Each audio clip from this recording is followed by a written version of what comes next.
갑자기 갑자기 제가 눈물이 나네요. 2013년도에 나온 로스트 도터라는 영화가 있습니다. 잃어버린 딸이라는 제목이고요. 주연은 여러분들 너무 잘 아시는 올리비아 콜맨, 제시 버클리가 주연을 맡았습니다. 이 영화 속 주인공의 이름은 레다입니다. 레다는 젊은 시절 꿈도 있었고 야망도 있었고 능력도 있는 여성이었고 워커홀릭으로 자신의 자아 실현을 꿈꾸던 여성이었고, 이 여성이 결혼과 동시에 두 딸을 낳게 됩니다. 딸을 낳고 양육을 하면서 그녀의 인생의 1순위는 양육이 되었고, 자신의 자아 실현에 대한 것은 미뤄둘 수밖에 없었지요. 그렇게 7년이라는 시간이 흐르고 두 딸이 7살, 5살이 되었을 때 두 아이의 양육에 대한 지침과 자신의 자아 실현에 대한 갈증이 최고조에 이르게 되고, 그때 어떤 작은 사건을 계기로 아주 깊은 고민에 빠지기 시작합니다. 내가 두 아이의 양육에 내 인생을 바칠 것이냐, 아니면 나의 자아 실현을 위해 떠날 것인가, 이 두 가지 선택지를 놓고 깊은 고민에 빠지게 되고, 결국 레다는 자신의 자아 실현을 선택을 합니다. 그래서 레다는 이혼을 하고 어린 두 딸의 양육권을 남편에게 주고 레다는 집을 나옵니다. 그래서 자신의 자아 실현을 위해 노력했고 결국 교수가 되지요. 어느 날 레다는 혼자 여름 휴가를 떠납니다. 비치베드에 누워 책 한 권을 들고 너무나도 여유롭고 편안하게 휴가를 즐기고 있습니다. 그때 바닷가에서 한 여성을 발견하게 됩니다. 징징거리는 어린 아이를 케어하느라 너무나도 힘들어 보이는 젊은 여성 니나를 보게 되지요. 징징거리고 짜증내고 끊임없이 뭔가를 요구하는 어린 아이에게 지쳐가는 니나를 보면서 자신의 예전 모습이 오버랩 됐을 겁니다. 둘이는 잠깐 우연하게 얘기를 나누게 되고, 그리고 레다는 니나에게 묻지도 않은 말을 합니다. 저는 두 딸을 두고 집을 나왔습니다 라고 먼저 스스럼없이 얘기를 하지요. 그 얘기를 듣고 지금 현재 너무나도 양육에 찌들어 있고 힘들어 있던 젊은 니나는 레다에게 진짜 진지하게 묻습니다. 애들이 없는 삶은 어떤가요? 라고 묻습니다. 갑자기 제가 눈물이 나네요. 제가 그 부분을 볼 때 너무 많이 울었거든요. 애들이 없는 삶은 어때요? 라고 젊은 니나가 물으니까 레다가 대답을 합니다.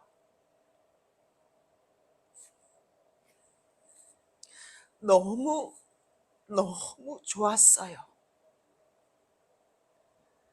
그리고 그 말 끝에 폭풍 울음을 터뜨립니다.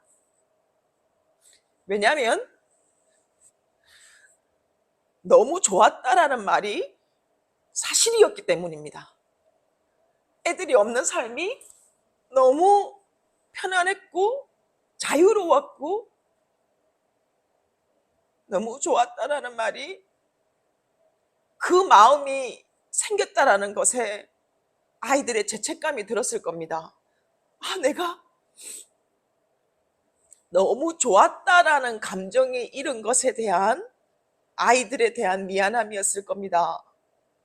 그런 감정이 드는 것조차 너무나도 죄스러운 거지요. 그런데 그게 사실이었던 겁니다.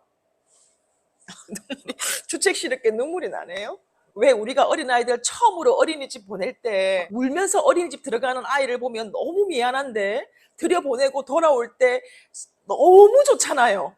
아이를 데려다 주고 집에 현관문을 열 때 그 조용한 집, 엄마 이거 해줘, 엄마 물 쏟았어, 엄마 가위 어딨어, 엄마 끊임없이 불러대는 그 소리를 잠시라도 듣지 않을 수 있는 것에 대해서 너무 좋잖아요. 딱 하루만, 진짜 딱 하루만 엄마라는 단어를 좀 안 들었으면 좋겠다 싶은 순간도 있었지요. 그런데요, 이 레다의 삶은 결국 행복했을까요?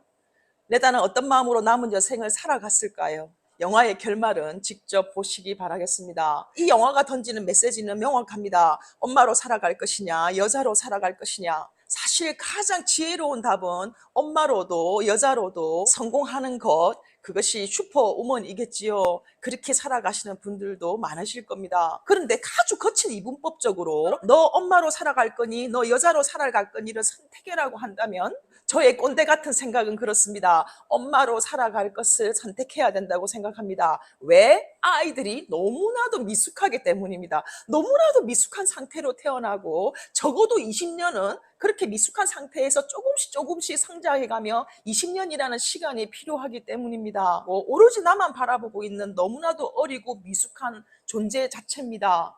힘드시죠? 힘드실 겁니다. 저 또한 그 육아 터널을 지나온 사람이기에 당신의 수고로움을 너무나도 잘 아는 일임입니다. 그러나 그럼에도 불구하고 우리는 엄마의 길을 선택하고 나아가 아이들에게 비빌 언덕이 될 수 있는 더 좋은 엄마가 되기 위해 노력해야 되지 않을까 하는 생각을 해봅니다. 너 정신 차려라, 더 잘해라 라는 채찍질 아니고요. 아이를 안 낳았다면 모를까, 낳았다면 온전히 100% 나만 바라보고 있는 아이들을 위해서 든든한 엄마가 되려고 노력하는 좀 더 성숙한 엄마가 되어 봅시다. 더운 데다가 방학이라 힘드실 겁니다. 또 가을이 오니 지금 또 잘 견뎌냅시다. 내일 봅시다.